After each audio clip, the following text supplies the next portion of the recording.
Anytime I go to tear an engine apart like this, I like to Google as if I'm one of you guys, and the number one Google response for searching for this seemed to be supposedly that one of these valve springs was broken. Obviously, they're not. But if I turn this, I do agree that it's probably something to do with the valves, because, did you see that? Let me bring this around again. And it's consistently coming from one particular valve. So I'm going to rotate this and watch again at the bottom one. See that? I'm a big fan of when somebody helps me, I should help them back. Look at all the pretty leaves. Squirrel. So recently, we ended up with a GX340 from a friend of mine in order to support our wintertime build that we plan to do. Now, that was really nice, and so when he got a hold of me about a Vanguard earlier this year, and we started going down through, later on I was over at his house, and I realized that if you turn that Vanguard, it makes a really, really bad juju noise on the inside of it. So later on, I said, you know, monkey with it as much as you want, but on the other hand, if you want, I happen to have a spare 18.5 Intech. Now you guys might happen to recognize this engine if you've been around the channel. Sorry for the lighting. Now the thing is the 18.5 is a very stout little bugger of an engine, except for the problem is, little is its key word. Almost everything nowadays is like 22 horsepower for a twin or better, which means that it doesn't really swap into much by today's standards. On the other hand, it'll replace a little 16, just barely 18 horsepower Vanguard just fine. So he's going to take that in order to go get his John Deere back up and running. And you and I are going to tear apart a Vanny that makes bad clicky-click noises. Luckily, this engine came to me while I still had my pressure washer out for the season. So we've got some Dollar General oven cleaner, and we're going to go over this entire thing before we take it into the garage and make a big mess with it. But one thing I tell everybody is always double, triple check and take some pictures or a video or something. Do a walk around before you clean any kind of engine like this. This is the case in point. That is covered in tons of soot. That is covered in tons of exhaust soot. But yet none of those fins in there are sooty, which means that all that soot came from right here when the exhaust was connected on this thing for some reason. The other note is that down here, this gasket is seeping all over the place, which means that there's a good potential that this thing could have had all of its oil in it, but was starving because it wasn't able to pump, or that filter might have been clogged, or any number of a bunch of different things here. So always, always investigate the engine before you break it down.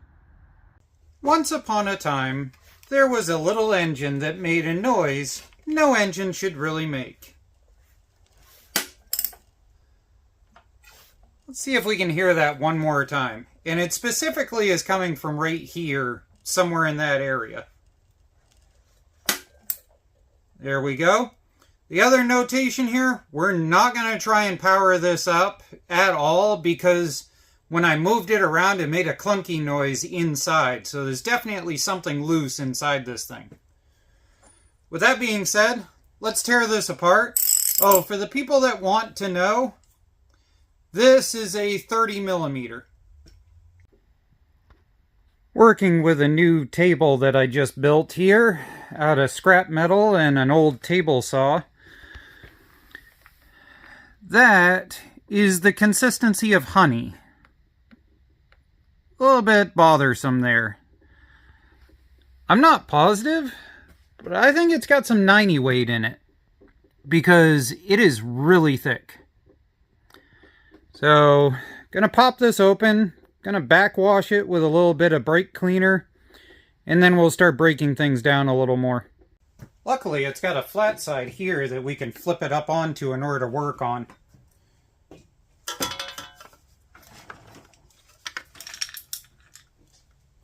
Oh, did you guys hear that? That just made maraca noises. That confirms something's definitely inside.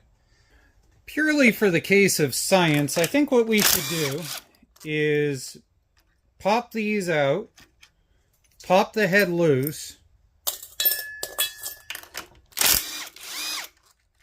Now, before we pop the head loose, let's go through the effort of rotating this and see if the clack noise continues.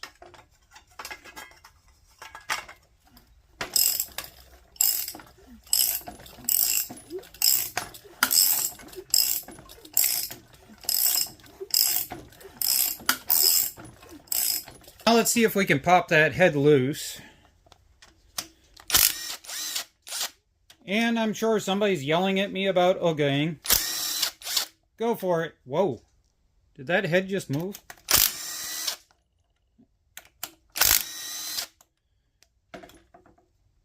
No, it didn't move. What's also interesting about this is that this head had hardly anything on it for slop, whereas the other head was just covered in stuff. So you would think if there was going to be damage, it would be on the other side. Oh, did I not quite get one of these out? There we go. Maybe. Well, I was half expecting to see something broken. They are actual Briggs valves. They've got the logos and everything on them. I don't see anything broken loose or messed up. To be honest, I'm not exactly expecting to be able to see anything right off the bat. There it goes. Because whatever fell out, I'm expecting to be scattered in the base of this thing. Uh-oh, maybe not.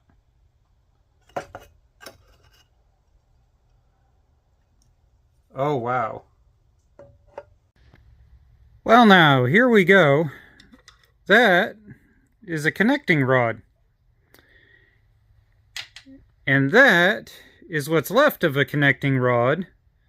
But what's interesting about this is that is what's left of a connecting rod in the number 2 side. That is the number 1 side, and the number 1 side is where we were having issues.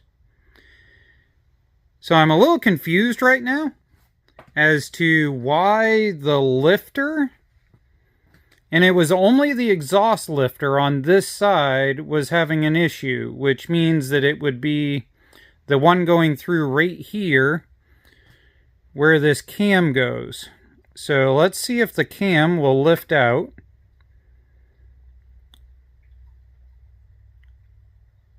Oh, wow.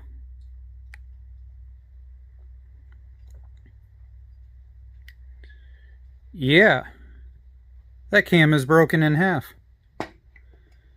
That's the other end of it right there.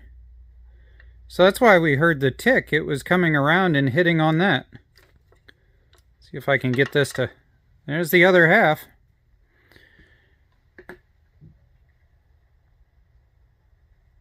So yeah, at this point, this engine is most definitely a parts engine. We're not going to be able to revive this at this point. Well, obviously, that engine wasn't savable. That engine took way more to be able to find the actual thing that was wrong with it than what Google thought was wrong with it. And that's a prime example of how sometimes you cannot trust the simplicity of what Google will tell you is wrong with something. You need to actually rip into it and find out. Now, before I ended up ripping into that, I ordered up a $25 Chinesium gasket kit. And am I out 25 bucks? No, not really. Because we've got this one here that you guys openly have said you want to see me rip into and see if we can figure out making a race engine out of it.